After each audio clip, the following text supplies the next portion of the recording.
Concept revision, last lecture का एक छोटा सा रिवीजन आपको बताएंगे, तो उससे हम लोग स्टार्ट करेंगे। तो चलिए करते हैं बेटा स्टार्ट। सबसे पहले आप देखिए ध्यान से, सबसे पहले हमारे पास क्या हम डिस्कस करना चाह रहे हैं। जैसे हमने टेम्परेचर पढ़ लिया था, हमने जो मेजर एबायोटिक फैक्टर पढ़े थे, आपको पता है कौन से हैं वो।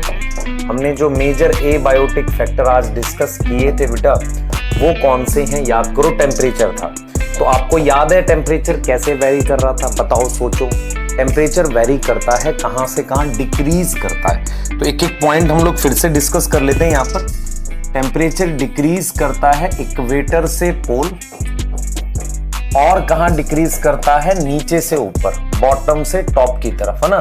हम लोग लिख सकते हैं बॉटम टू टॉप, है ना। ये चीज समझेंगे ध्यान से।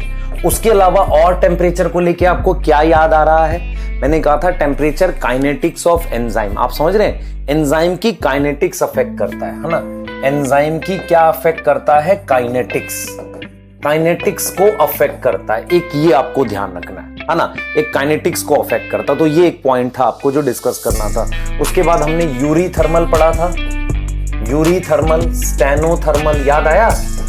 Wide range, narrow range of temperature को लेके बात करी थी, ठीक है, क्लियर है, यहां तक समझ में आ रही है।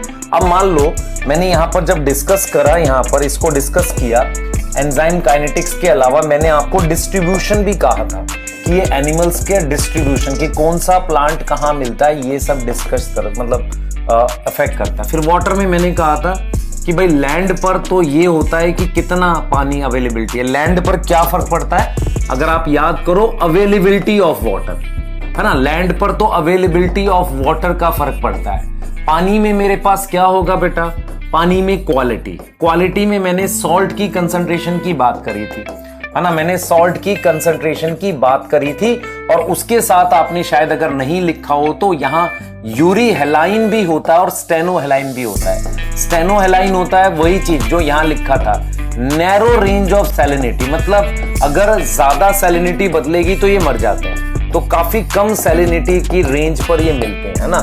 क्वालिटी में सॉल्ट कंसंट्रेशन की बात की थी, 5 ppt, याद करो 5 ppt किसका था, 35 के 30 to 35 ppt किसका था, और मोर देन 100 ppt किसका था, ये आपने पढ़ा था ना।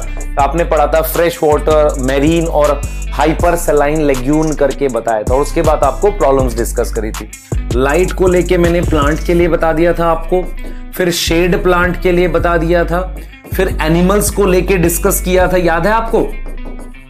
एनिमल्स में फोरेजिंग हैबिट, फोरेजिंग हैबिट का मतलब होता है खाने की हैबिट, आप समझ रहे हैं, फोरेजिंग हैबिट, ये सारी चीजें हमने डिस्कस करी थी। एनिमल्स में खाने की हैबिट, और उसके साथ बेटा हमारे पास खाने की हैबिट के अलावा फोरेजिंग हैबिट जो है हमारे पास, वो उसके अलावा आप समझे ध्यान से। तो एनिमल्स जो है हमारे पास, वहां पर फोरेजिंग हैबिट, है ना, खाने की हैबिट हो गई, और हमारे पास क्या हो गया, आप समझे ध्यान से, क्या हो गया, फोरेजिंग हैबिट हो गया, माइग्रेशन, याद करो, रिप्रोडक्शन, ये चीजें अफेक्ट करती है। फिर मैंने आपको बताया था कि डीप सी में लाइट के उतने सोर्स नहीं होते, वहां थोड़ा सा डीप रहेगा तो रेड एल्गी मिलेगी, बाकी कुछ चीजें बताई थी। फिर सॉइल में बेटा अगर आपको थोड़ी सी भी दिक्कत आई है तो फिर से देखिए, सॉइल फॉर्मेशन को पैडोजेनेसिस कहते हैं। उसमें सॉइल को लेके डिस्कस किया था, ट्रांसपोर्टेड है कि नहीं है। वहां हमने कुछ प्रॉपर्टी पढ़ी थी, परकोलेशन, याद करेंगे, परकोलेशन, वाटर होल्डिंग कैपेसिटी, है ना। और हमने कहा था कि सॉइल की जो फीचर है वो डिपेंड करता है पेरेंट रॉक पे, पेरेंट रॉक ट्रांसपोर्टेड है कि नहीं, ये चीजें सब डिस्कस करी थी। और सॉइल से डिसाइड होता है फ्लोरा, प्लांट, और प्लांट से डिसाइड होता है कैसे एनिमल्स मिलेंगे। और बॉटम ऑफ द ओशियन या वाटर बॉडी की सॉइल फर्क पड़ता है कि वहां पर किस तरह के एनिमल्स मिलेंगे।